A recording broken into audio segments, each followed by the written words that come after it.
You know that feeling when the morning alarm goes off? It feels like a personal attack, doesn't it? That desperate urge to hit the snooze button just one more time? That might be the most universal feeling on the planet. We spend our whole day chasing productivity, and in that race, the very first thing we toss overboard is our sleep. And it's become this weird badge of honor, hasn't it? People almost brag about how little sleep they get. But what if that badge of honor is actually a slow poison? What if those little memory slips, that crankiness, that trouble focusing, what if those aren't just part of a busy life, but symptoms of something much more serious? According to neuroscientist Matthew Walker, our lack of sleep isn't just making us tired, it's quietly wrecking us from the inside out. So let's get into it. We're going to break this down into 5 parts. First, we'll talk about why sleep is a forgotten superpower. Then, we'll look at the incredible symphony happening in your brain every night. After that, we'll face the real damage of sleep deprivation. We'll uncover the modern enemies of our rest, and finally, we'll talk about how you can reclaim your sleep. You always hear about the 3 pillars of health, right? Diet, exercise, and sleep.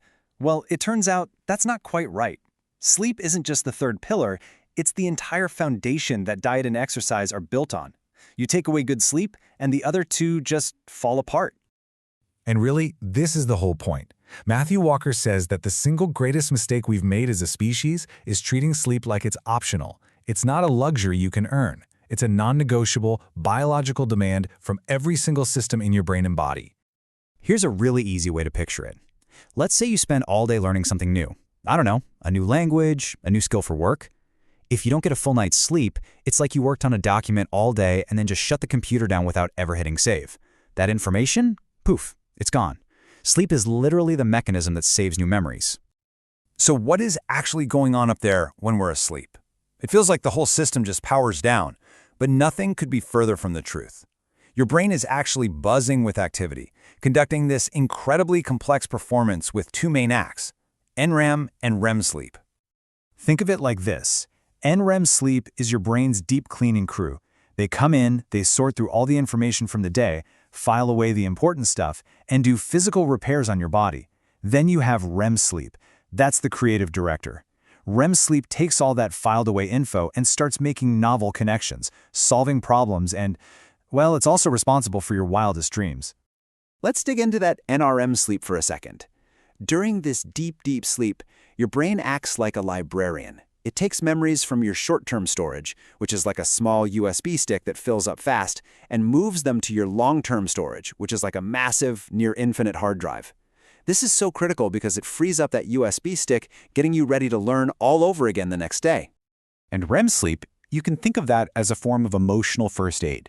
It's basically overnight therapy. It takes the difficult, emotional memories from your day and kind of strips the painful edge off of them. It keeps the memory, but removes the intense emotional charge. It's why a bad night's sleep can leave you feeling so emotionally raw and irritable the next day. You missed your therapy session. All right, now we have to talk about the dark side of this. We've all been there, pulling an all-nighter for an exam or a work deadline. We tell ourselves it's a necessary sacrifice. But the science is crystal clear. It's not a sacrifice. It's a full-on biological assault on your brain and your body. So what really happens? What's the actual cost of skipping just 1 night of good sleep? You might think, oh, I'll just chug some coffee and power through. But the damage that's done under the surface is immediate, and it's honestly pretty terrifying. Okay, let's start with learning. In one study, they took a group of people and deprived them of a single night's sleep. The next day, their ability to make new memories was down by 40%, a 40% drop. That's like trying to study with a failing hard drive. Your brain literally loses the ability to hit save. And it's not just your brain. Look at your immune system. These things called natural killer cells are like the special forces of your immune system. They seek out and destroy dangerous invaders, like cancer cells and viruses. Well, just 1 night of sleeping only 4 hours can wipe out 70% of them. 70%! Your body's defenses are just gone. And you can see this play out on a global scale. Scientists use daylight saving time as a giant worldwide experiment. In the spring, when 1 billion people lose just 1 hour of sleep, hospitals see a 24% jump in heart attacks the very next day. And in the fall, when we gain an hour back, heart attacks drop by 21%. That is the life and death difference of a single hour of sleep. The damage just keeps piling up. In another experiment, they took perfectly healthy young adults and limited them to 6 hours of sleep at night for just 1 week. By the end of that single week, their body's ability to manage blood sugar was so broken that medically they qualified as pre-diabetic. Okay, so if sleep is so important, why are we all so bad at it? Well, the modern world has basically become a minefield for our natural sleep cycles. Let's name the main enemies. First up, our old friend caffeine. Here's the trap. Caffeine works by blocking the chemical in your brain that makes you feel sleepy, but its half-life is around 6 hours. That means that cup of coffee you had at 3 p.m., half of it is still circulating in your brain at 9 p.m., actively sabotaging that deep, restorative, and REM sleep, which of course makes you wake up tired and reach for more coffee. It's a perfect, vicious cycle. Now for the big one, alcohol. So many people think a nightcap helps them sleep, but it's one of the biggest myths out there. Alcohol is a sedative. It doesn't help you sleep, it knocks you unconscious. It causes you to wake up throughout the night, and even worse, it completely blocks your dream-filled REM sleep, robbing you of all that creative and emotional repair.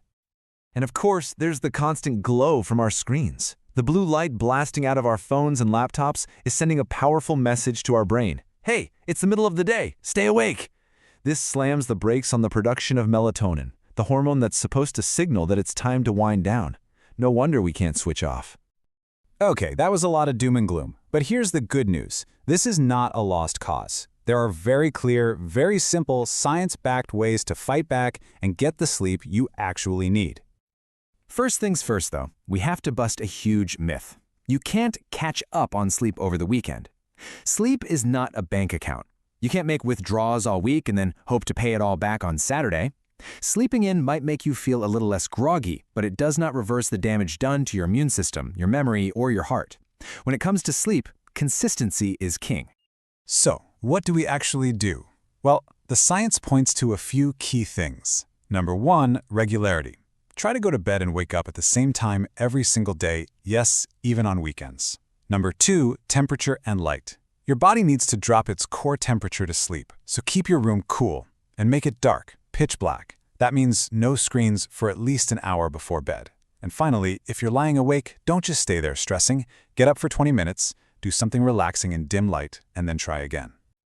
Look, when you put all the evidence together, the conclusion is just undeniable. If you could only make one single change to improve your life, not a new diet, not a new workout plan, the most effective thing you could possibly do is commit to getting 8 hours of quality sleep a night. It's a game changer. You'll be healthier, happier, more creative, and have a better memory. So in the end, it all comes back to this one powerful idea from Matthew Walker. Sleep is not a waste of time. It's not a luxury. It is our built-in life support system, and it is the most powerful thing you can do to reset your brain and body every single day. The only question left